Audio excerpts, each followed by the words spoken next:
Salam alaikum. Nous vous remercions tous d'être là aujourd'hui, présents dans cette salle et d'avoir répondu présent à cette invitation. Donc, tout autant que vous êtes, nous vous souhaitons la bienvenue. Nous vous remercions d'être passés, d'avoir fait le déplacement. Nous remercions les parents, les amis, les sympathisants. Nous remercions énormément la presse qui a bien voulu répondre massivement à cette invitation. Et le mouvement des serviteurs avec à la tête M. Pape Djibril, vous dites merci pour cette présence et ce déplacement. Sans plus tarder, nous allons spécifier l'objet de cette rencontre. Donc, comme vous le savez tous, il s'agit d'un point de presse. Donc, une communication sera faite par M. Fall en version française et en version wolof. Et à l'issue de cela, nous vous remercierons tous pour la présence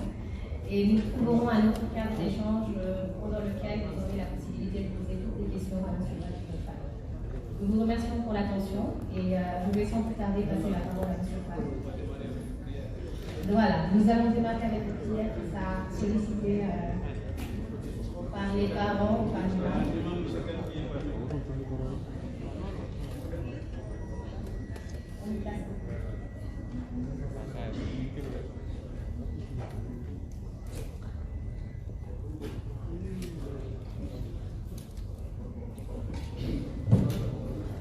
Merci beaucoup, l'honneur qui est avec beaucoup d'émotions, énormément d'émotions.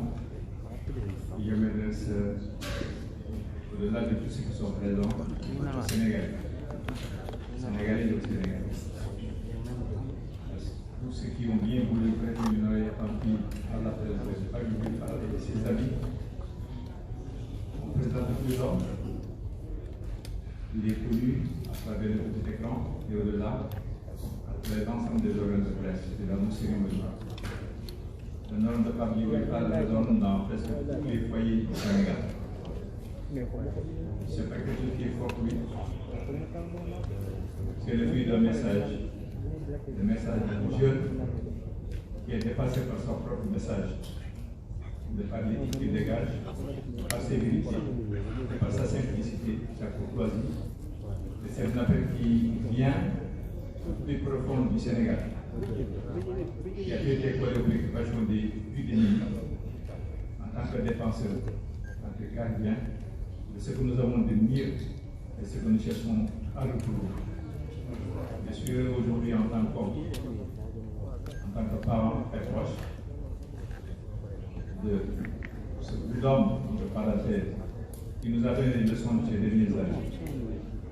des leçons d'éthique, de courtoisie, de générosité, d'intelligence, précoce qui ont certes maintenant, quand on connaît ses parents, quand on connaît tout l'effort qu'il a concentré pour avoir, ça consacré, avoir ce niveau de perception, sa vision, son anticipation. Il nous a dit des choses qu'on a vues venir, des choses qu'on n'avait pas vues venir.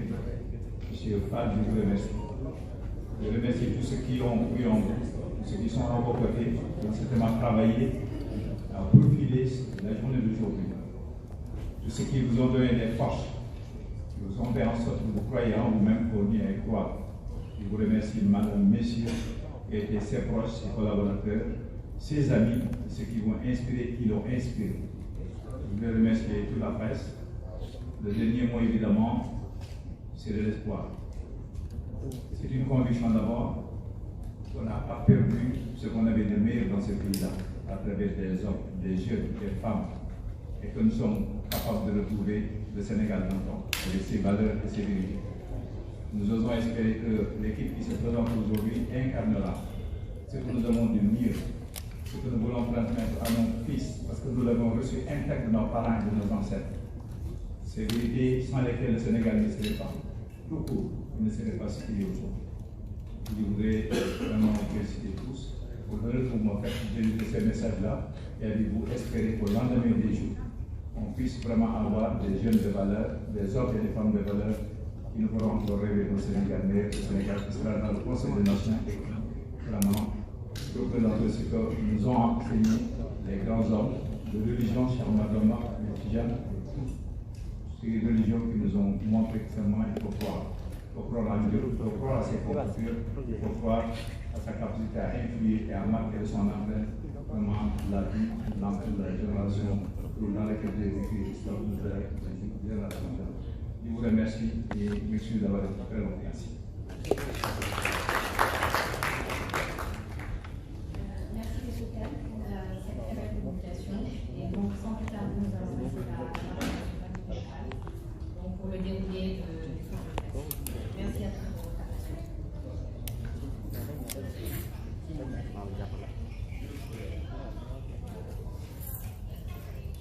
Onze billahi min shaytanir rajim. Bismillahir rahmanir rahim. Allahumma salli ala sayyidina Muhammad wa sallam. Mes chers compatriotes, Sénégalaises et Sénégalais, je souhaite m'adresser à vous. Dans notre cher pays, se tiendront le 31 juillet prochain des élections législatives. Les Sénégalais seront une fois de plus appelés à renouveler le Parlement. C'est une échéance cruciale pour la survie de notre nation, de notre démocratie, de notre liberté, de l'avenir des filles et fils de notre pays. Par vos votes, vous déciderez de la destinée de notre grand et commun bateau qui est le Sénégal. Mon modeste parcours, l'exercice de mon métier, ma soif de connaître mon terroir et d'apprendre des hommes et des femmes qui ont fait son histoire m'ont amené à rencontrer le peuple dans son entièreté et sa diversité, de l'écouter, de dialoguer avec lui, de s'enquérir de ses préoccupations et de comprendre ses aspirations fortes et légitimes. Ceci me conforte dans mon attachement à notre grande nation, ma fidélité aux valeurs d'humanisme, d'empathie, d'ouverture d'esprit, de solidarité agissante et de convivialité. C'est fort de ce constat que j'ai décidé de m'engager davantage à vos côtés en répondant favorablement à votre invite. Je suis candidat à la candidature pour les élections législatives du 31 juillet 2022.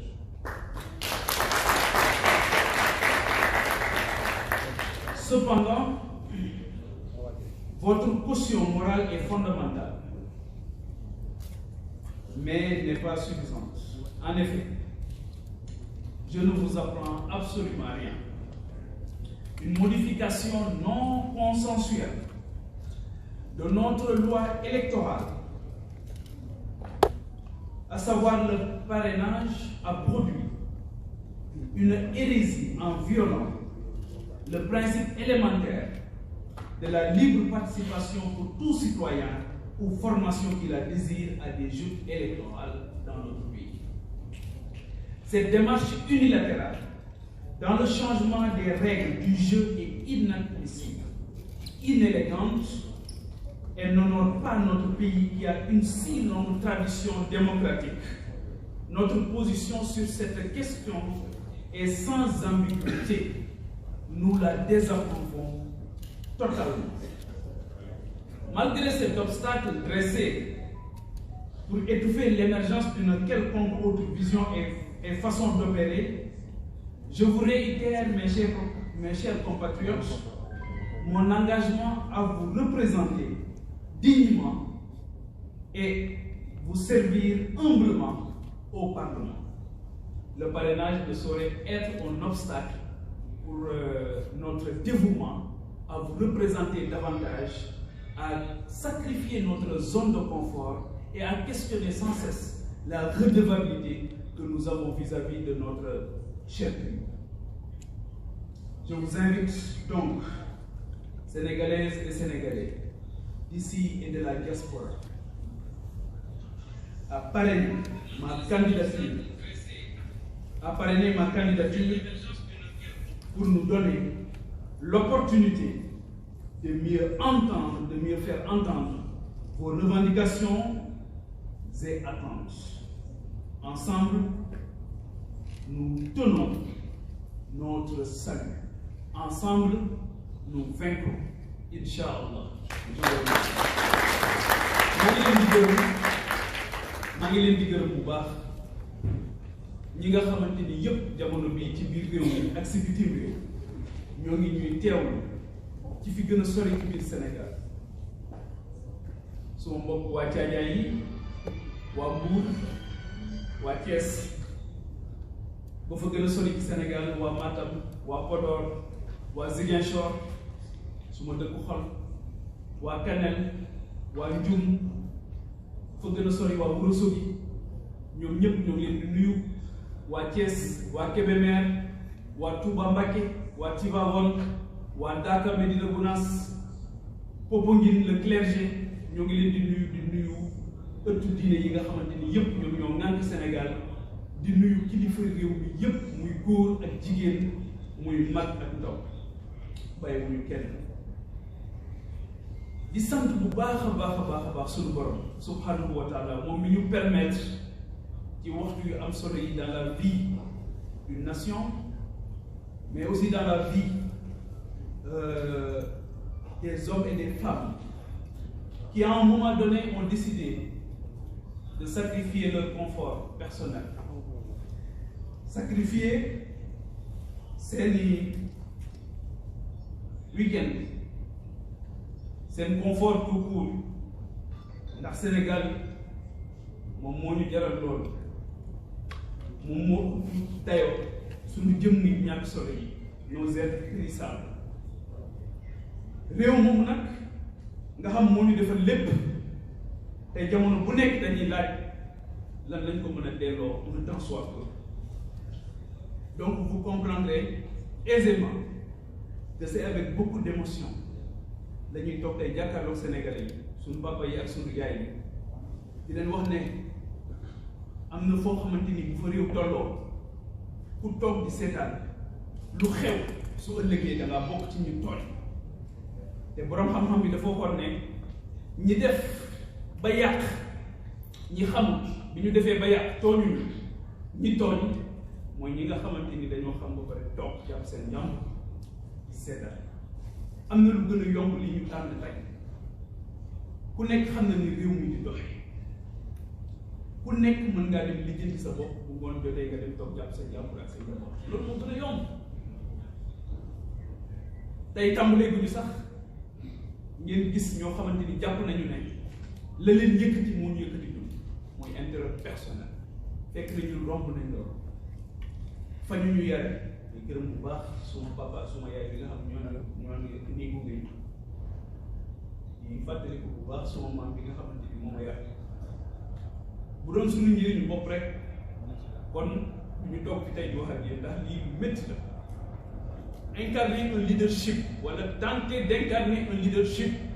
c'est extrêmement crevant, c'est fatigant, c'est à la limite épuisant mais Sénégal moo ëpp loolu.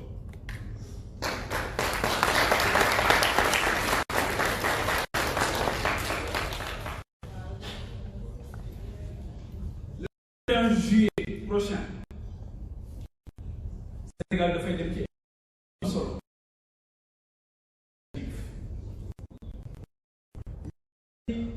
màgg nañu xàmme nañu lu Papa Djibril Fall rek nag moom moo waaye ñu bëgg Sénégal ñoo ànd ak ñun ci mbir mi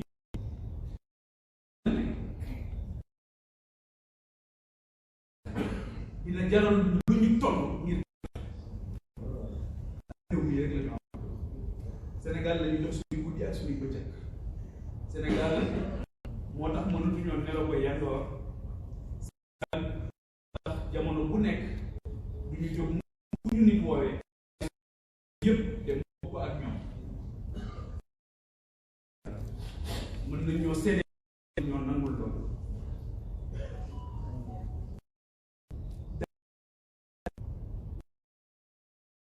njut njaay tax a jóg dem dagaan baatu sénégalais ay candidat la Papa Djibril Fall candidat la ak ñi mu àndal ci élection législative yi nga xamante ni ci lañ jëm le 31 juillet prochain incha allah suñu jaar-jaar ak liggéey bi ñuy def suñu borom xéewale woon ñu ko muy journalisme may remercier bu baax journaliste yi fi nekk ak journaliste yi nekk ci biir Sénégal yëpp Serigne Cheikh Ahmed Tidiane Sy Al Maktoum moo doon wax ne journaliste yi dañoo am une mission prophétique waaw may waxtaan ak benn bés Serigne Moussa Nawel mu ne ma yonent yi sax ay journaliste lañ ko mooy prêcher la porte-parole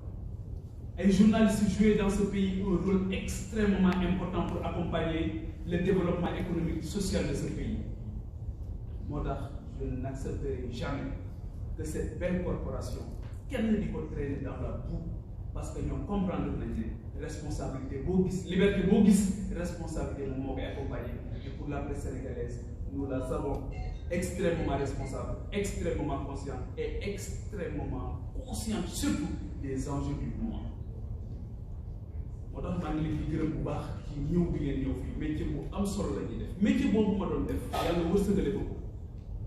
permettre ma nag ma dox ci biir Sénégal ak ci bitim réew rencontrer sénégalais yu bari waxtaan ak sénégalais yu bari gis seen yitte ak seen i bëgg-bëgg ak li nga xamante ni moom la ñu bëggoon di ko nësër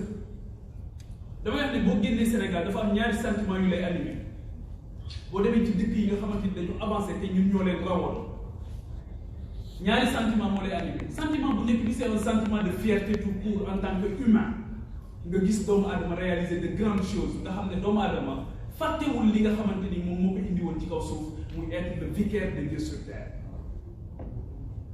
beneen bi sentiment bi c'est un sentiment de tristesse et d'amertume mais nga ne waaw ñun mais réew ma leen ma jógee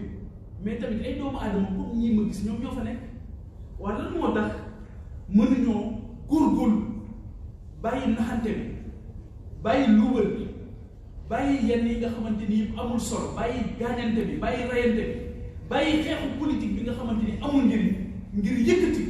ngir jël en charge des véritables enjeux de notre pays. sama candidature dafa am beneen nag niveau boo xamante ni moom la réew bi ñu nekk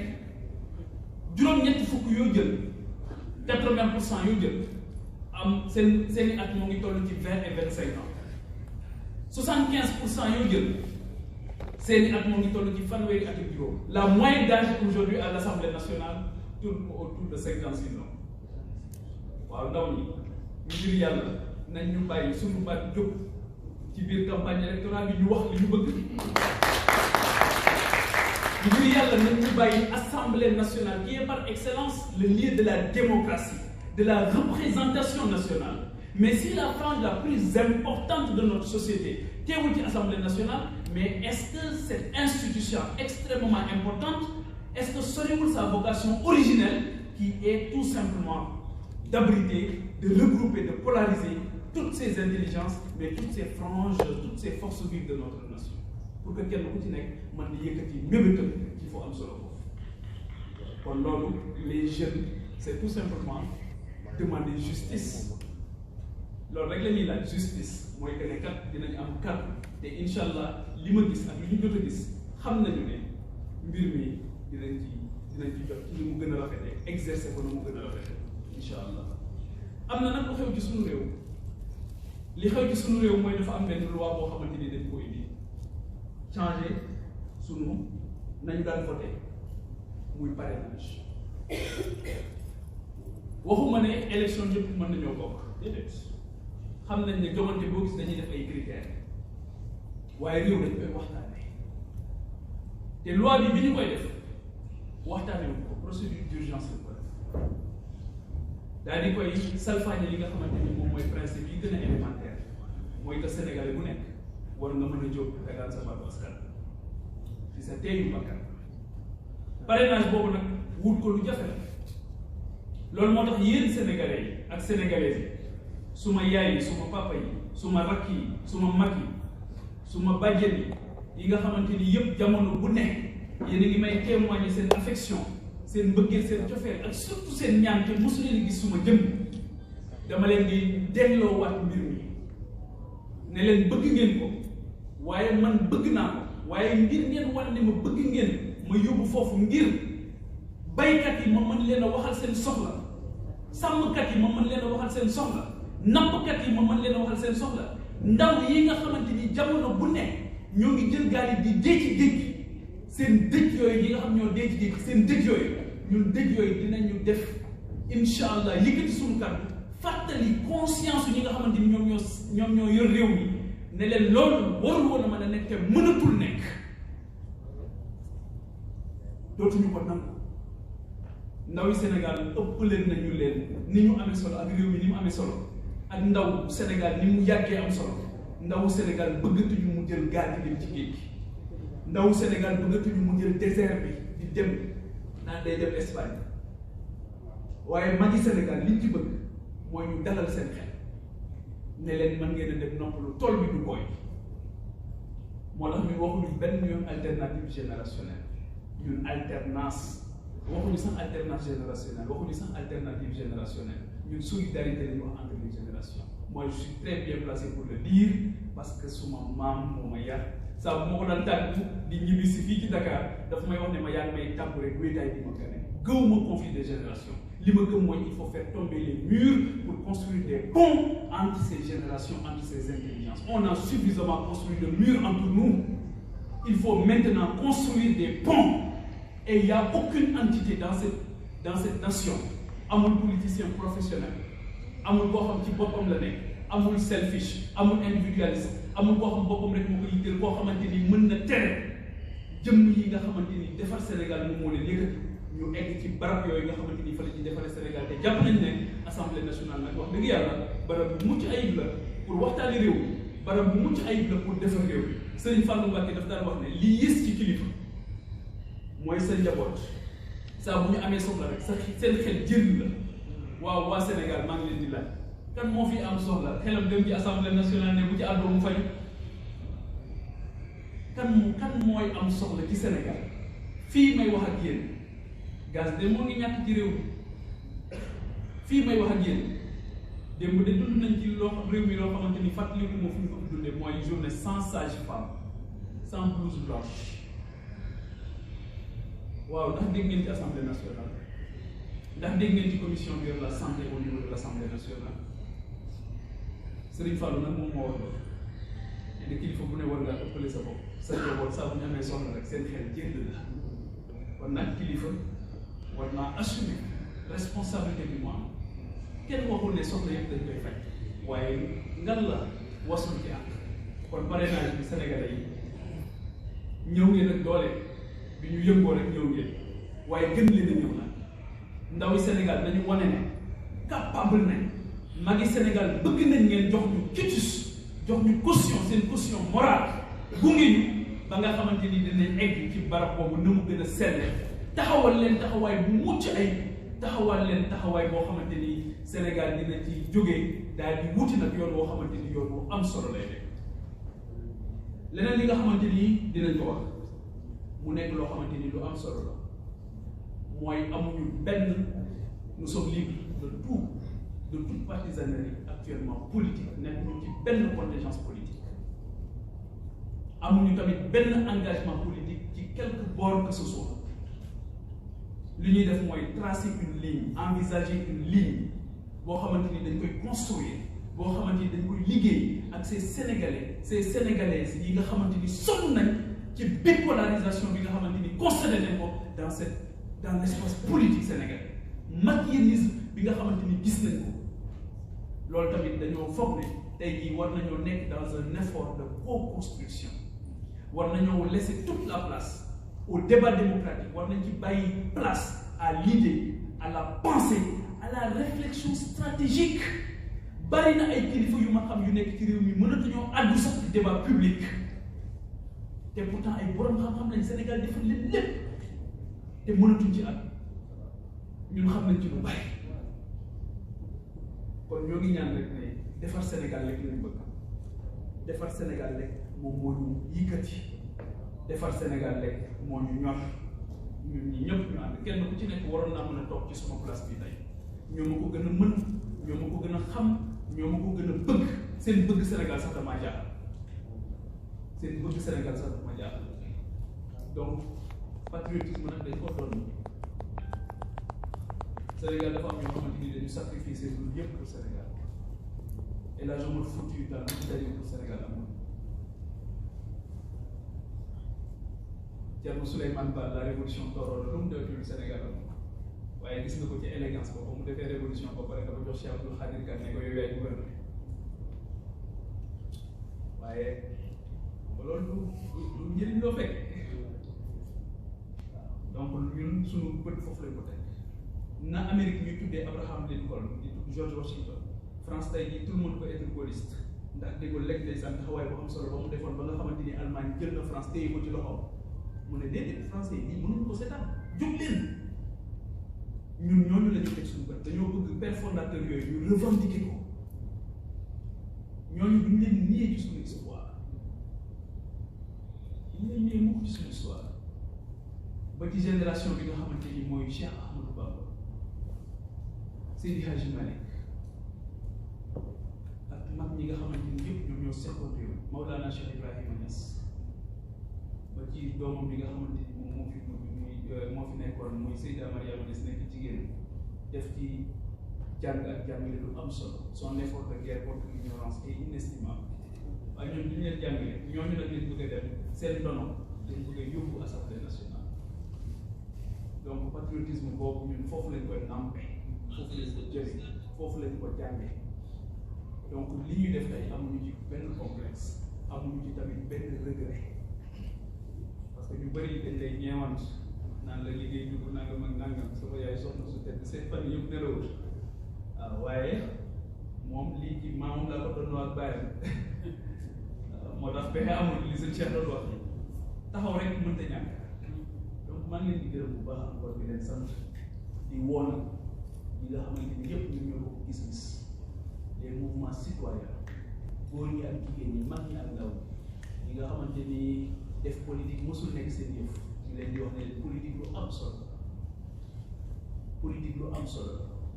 politique mënta ñàkk ci dundu doomu aadama waaye nag li ñuy bañ mooy nit def ko métier ñi nga xamante ni ñoo professionnaliser la politique boo ci laaj bu muy liggéey yenn saa yi sax mu ne je suis dans les affaires rek politique rek lay def ak tourmente ak lijjanti ak laqaati loolu ñun ànduñu ci donc politique lu am solo loolu moo tax ñun dañu am gis-gis ci assemblée nationale laay wax gis ne du parlement dans le jeu des institutions moom mooy nekk li nga xam ne koy jël teg ko suñu bët am yéene egg foofu di dalal suñu loxo ñëpp ñi nga xamante ni bokk nañu ak ñun gis-gis bii ñu ànd ñu liggéey Sénégal ànd nag song li nga xamante ni moom mooy lii nga xamante ni moo xew te ma wax leen léegi d'accord ma ci muy le parrainage ñu ànd waaye parrainage bi d'accord ma ci parce que c'est pas consensuel lu doy waar la lu yéeme la d'accord uñ ci moo tax ma leen di delloo bàyyi Sénégalais ne leen parrainer leen le maximum possible la ñu bëgg ngir ñu dem teew ci péncu ndaw réew ngir teewal leen fa suñu bopp yëkkatiwul yéen la ñu yëkkati yéen la ñu bëgg lii fi xew démb muy journée blouse sans blouse loolu lañ bëgg bañati mu am fi loolu lañ bañati mu am fi ndax corps médical boobu ci biir Covid bi li ñu taxawaayam kenn ku ci nekk amoon nga fierté am mbokku médecin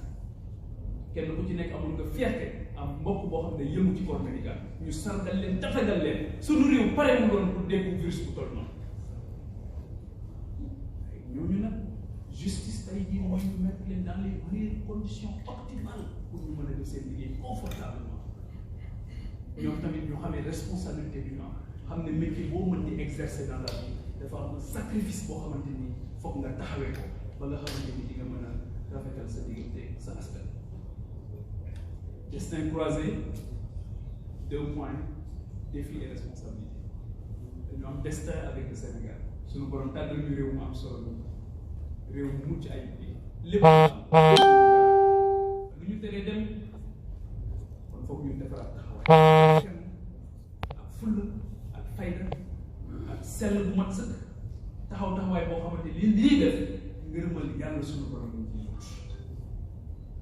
au crépuscule de notre vie ñu am l'impression d'avoir vécu inutilement moo tax ñu ngi leen di gërëm di leen sant di dalal suñu loxo nag waaye bu kenn ngir Sénégalais yi ñaanal ñu fekke ko tal ko ànd ak suñu yaay yi ànd ak suñu papa yi ànd ak suñu maam yi ànd ak suñu morom yi waaw suñu morom yi moom tey nelaw amatul pour ma amatul bu dégg ba cëgg ñuy blanche rek ba am tam ndax loo bëgg it dalay jaral Sénégal yëpp tam ñu ngi leen di jox rendez-vous dinañ ñëwaat man dama bëgg réew mi pour aimer son pays il faut connaître son histoire et sa géographie dinaa ñëwaat raconté waat leen fa gën a sori waaw ngir dajawaat ak yéen ñu dajale rek li nga xamante ni moom mooy soxla yi am na lu bëri lu ci xam waaye dinañ ñëwaat gën koo xam gën koo nemmee waaw fa ñu nekkoon photo yi bañ daan toog ngeen daan ñu ci gis ca télé ba photo yi booba amuñu ci différence ak photo yi bi ñuy dem occupé ci assemblée nationale waaye fee dañoo toogoon ñu jàpp ne fii réew mi toll nag taxaw moo jot moo tax persuade ba lañ bëgg a taxaw mag leen